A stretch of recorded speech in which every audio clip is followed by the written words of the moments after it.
오늘 우리는 팬데믹이라는 그 이전에 없던 어려움과 또 고난에 마주하고 있습니다. 얼마 후면 또 3.1절이 다가옵니다. 또한 이번 주 수요일부터 우리가 사순절이 시작됩니다. 우리 믿음의 선조들이 이 일본에 맞서 항거했던 그 3.1절, 또 코로나 팬데믹이라는 아직 경험하지 못했던 그 시대를 지나고 있는 또 우리들, 신앙적으로 주님의 고난을 묵상하는 사순절, 그것을 우리가 각각 생각해 보면 하나의 공통점을 우리가 생각해 볼 수 있습니다. 그 공통점이 바로 고난이라는 단어가 떠오르게 됩니다. 우리가 일제시대 때 얼마나 우리 민족에 큰 어려운 고난이 있었습니다. 또 오늘 우리가 이 코로나, 이 팬데믹으로 인해서 얼마나 큰 이 고난에 접해 있습니다. 또 우리가 수요일부터 주님의 고난을 묵상하면서 우리 또한 그 주님의 고난을 의미하면서 우리 신앙을 한번 돌이켜보는 그 사순절이 시작됩니다. 모두 다 이렇게 고난이라는 그런 이 단어, 고난을 우리가 생각하지 않을 수 없습니다. 그 고난을 우리에게 가까이 있기 때문이죠. 욥기 42장은 이 욥이 시련과 고난을 통과한 후에 하나님의 은총을 받게 된 그 사건들을 쭉 설명하고 있는 그런 부분입니다. 욥이 우리에게 주는 이 고난, 교훈이라고 하는 것은 고난도 있을 수 있고 영광도 있을 수 있고 또 슬픔과 고통과 실패도 있을 수 있고 위로와 회복과 또 행복도 있을 수 있다는 것을 우리에게 잘 가르쳐 줍니다. 중요한 것은 그것이죠. 그래서 우리가 어떻게 잘 받아들이고 그래서 또 다른 성숙으로 한 걸음 더 나아갈 수 있느냐 하는 그런 부분입니다. 이런 부분들을 우리가 어떻게 잘 받아들이냐 하는 부분이죠. 그래서 고난이 우리에게 주는 가장 큰 의미라고 한다면 그렇습니다. 우리를 흔들어서 다음으로 나아갈 그 길이 있다는 것을 알려주는 것이죠. 할렐루야. 고난은 우리를 너무나도 흔들게 합니다. 그렇죠. 우리를 잘 흔들어서 다음으로 나아갈 그 길이 있다는 것을 알려주는 것, 그것이 바로 고난이 우리에게 주는 가장 큰 의미이죠. 여태껏 있던 그 자리에서 이제는 한 단계 앞으로 그 신앙의 그 다음 단계로 넘어가는 그 과정, 그 중에 우리를 고난을 맛보게 해준다는 것이죠. 그래서 우리에게 깨닫게 해줍니다. 욥은 고난과 이 실패의 사람이었죠. 근데 본래부터 그런 것은 아니었습니다. 욥기서 1장에 보면 그에 대해서 이렇게 쭉 소개하는 그런 부분이 나오는데 거기에 보면 그는 온전하고 정직했고 하나님을 경외했고 악에서 떠난 사람이었다라고 소개합니다.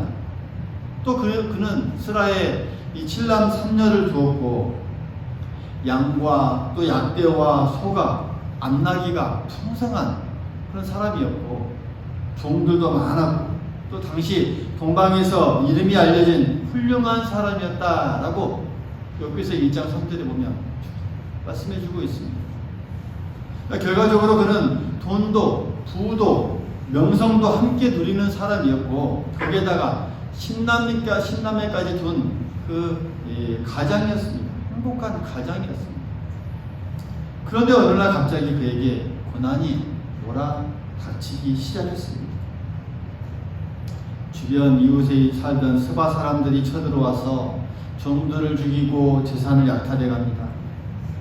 갑작스러운 벼락으로 인해서 양떼와 종들이 다 불타 죽습니다. 그 보고가 채 끝나기도 전에 갈대아 사람들이 또 쳐들어와서 종들을 죽이고 짐승을 다 빼앗아 갑니다. 그러나 더 충격적인 사건은 이 자신의 자녀들, 이 10남매가 맏아들 집에서 함께 식사하던 중에 태풍으로 집이 다 무너져서 다 죽고 맙니다. 그것으로 끝났으면 얼마나 좋았겠습니까? 어느 날 그 욥의 몸에 종기가 번지기 시작했습니다. 발바닥부터 정수리까지 종기가 온몸에 퍼집니다. 아주 심한 질병이 걸린 것이죠. 오늘날로 말하면 아주 치료하기 힘든 그런 이 아무래도 이 말기 정도 되는 그런 이 심한 병에 걸린 것이죠. 종기라고 하는 것은 당시에 아주 무서운 병의 일종이었습니다. 가렵고 또 피부가 상하고 또 심지어는 벌레가 생기는, 오늘날 뭐 요청과 비슷할지 모르겠습니다. 오늘날 쉽게 치료가 되지만 당시에는 아주 무서운 이 질병이었습니다. 그러나 그보다 그에게 더 큰 충격은 아내의 태도였습니다. 가깝게 살았던 아내의 태도. 우리가 다 알다시피 그에게 어떻게까지 이야기했습니까? 하나님을 욕하고 죽으라 라고까지 말하죠. 그러니까 부부는 인간이 맺고 사는 인연 가운데 가장 가깝고 또 오래 지속되는 관계죠. 적게 30년, 많게는 50년, 60년, 그 정도까지 이 인간 관계를 맺고 살아가는 그런 사람들이 어디 있겠습니까? 아침 저녁으로 날마다 얼굴을 맞대며 바라보며 또 사는 관계가 부부이고, 그러다 보니 서로 의지하고 위로하고 격려하는 그런 사이가 관계가 바로 이 부부의 관계죠. 그러나 늘 또 가깝게 있기 때문에 자칫 잘못하면 서로에게 상처를 주고 상처를 받기도 하는 관계이기도 합니다. 가장 흔한 상처 중에 하나가 말에 의한 이 상처죠. 의도적으로 남을 헛듣고 내뱉는 말도 폭력이지만 무심결에 내뱉는 이 말도 폭력이 될 수 있습니다. 특히 가까운 사람에게 받는 이 말의 상처는 더 크고 더 깊기 마련이죠. 하나님을 원망하고 죽어버리라는 이 말 해서 돼야 될까요? 해서는 안 되는 말이죠. 이 정도의 말을 거침없이 내뱉을 수 있는 이 여인이라면 보통 독한 사람이 아니었다라는 것을 우리가 짐작해 볼 수 있습니다. 욥의 아내는 이렇게 말했어야 했죠. 여보, 얼마나 힘드십니까? 힘드세요. 당신의 고통 곁에서 지켜보는 저도 힘듭니다. 하지만 조금만 참고 견디시다. 하나님의 뜻이 있을 것이겠죠. 제가 당신의 곁에 있잖아요. 힘내서 우리 함께 기도합시다. 이 말을 더 했어야 되지 않을까요? 성경을 주석하는 로빈슨이라는 분이 이 부분에 대해서 이렇게 주석을 합니다. 욥의 아내는 사단의 사주를 받아 남편에게 하나님을 원망하고 죽으라고 했다. 사단은 오늘도 원망의 조건을 찾고 말로써 다른 사람을 파멸시키려 하고 있다 라고 이 주석을 합니다. 그러니까 사단은 늘 이 가까운 사람을 통해서, 이 말을 통해서 그 사람을 오히려 파멸시키려 하고 있다라는 것들을 말해주죠.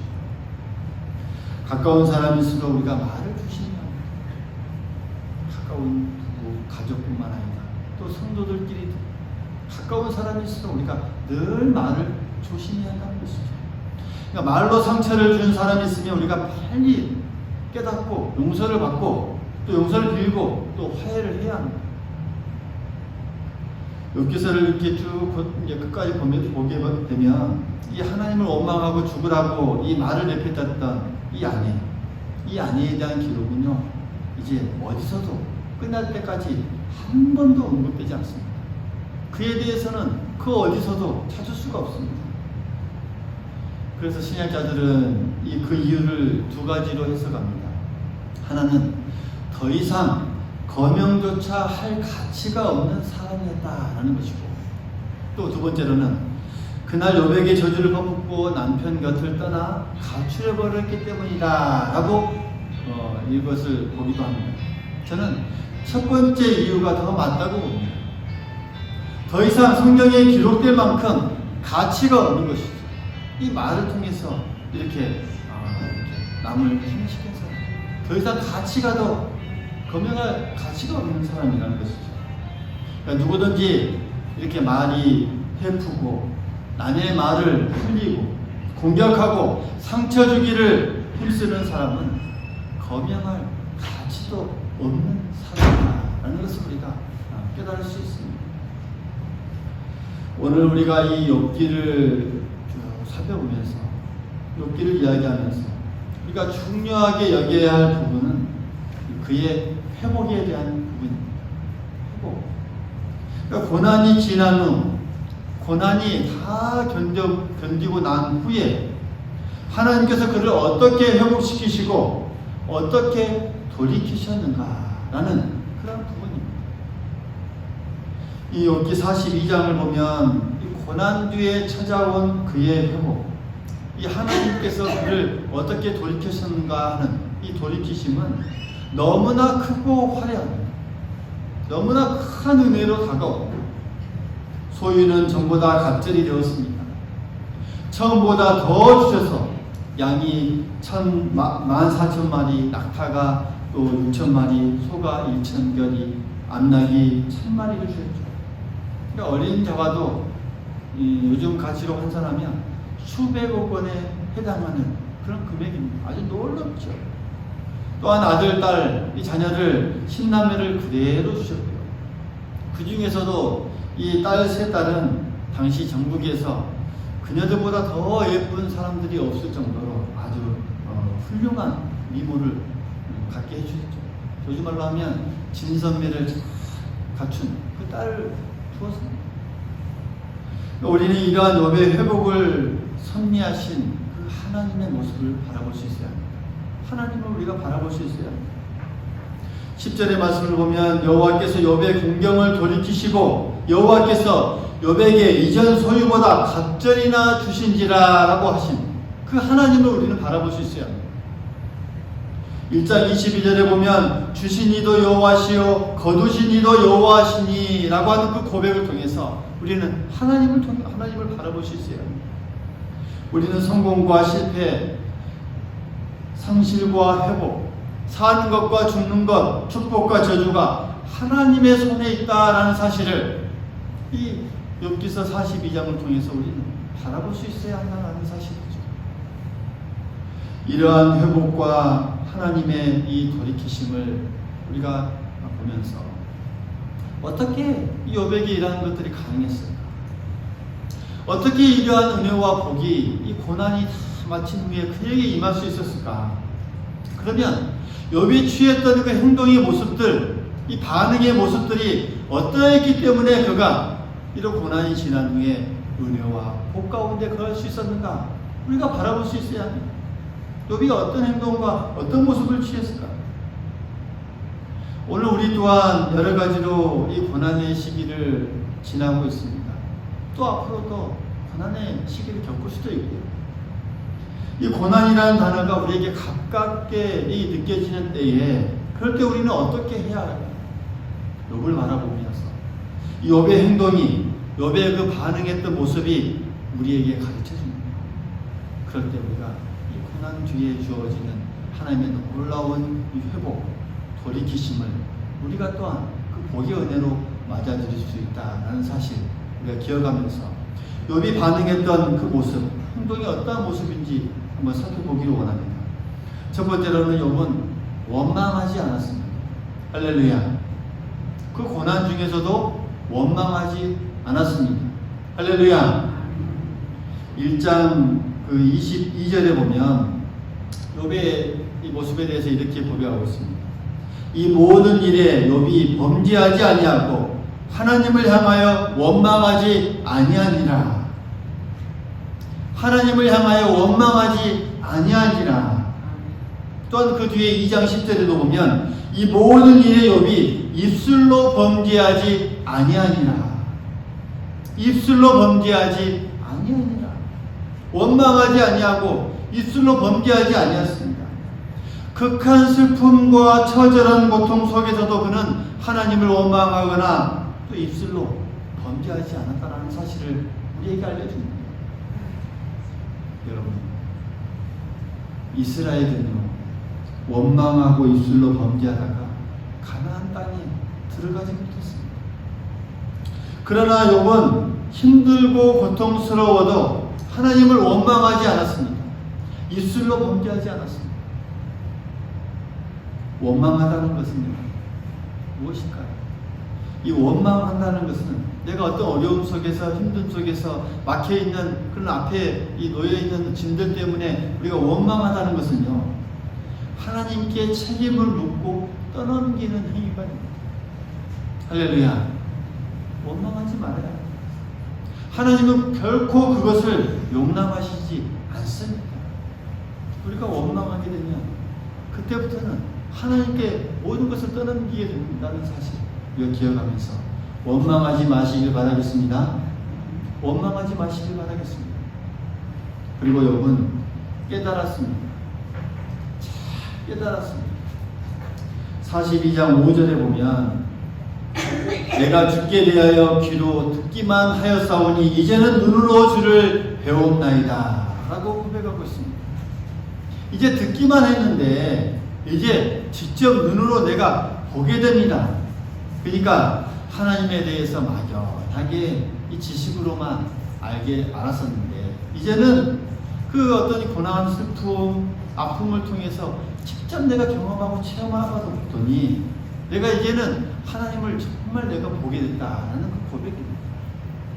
잘 깨닫게 됐다는 것이죠.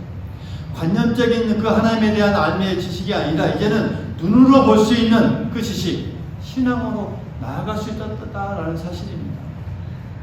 여러분, 깨달아야 합니다. 할렐루야. 깨닫는 거 참 중요합니다. 우리가 1년의 일상의 삶을 살 통해서 여러 가지 우리에게 사건이 지나가고 또 순간순간들이 우리에게 닥쳐오고 우리는 그것을 경험하며 살아가는데 그 모든 순간 속에서 얼마나 잘 깨닫느냐.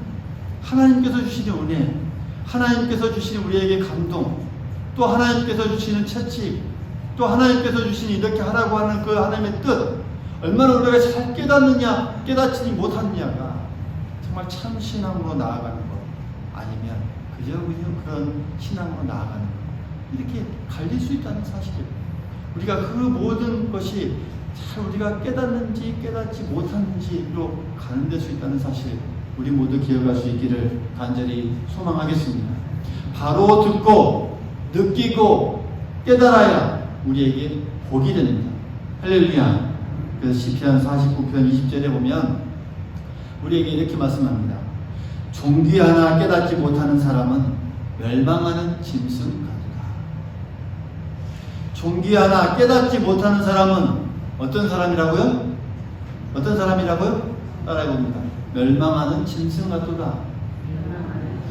깨닫지 못하는 사람은 이러한 자와 같다는 것이죠.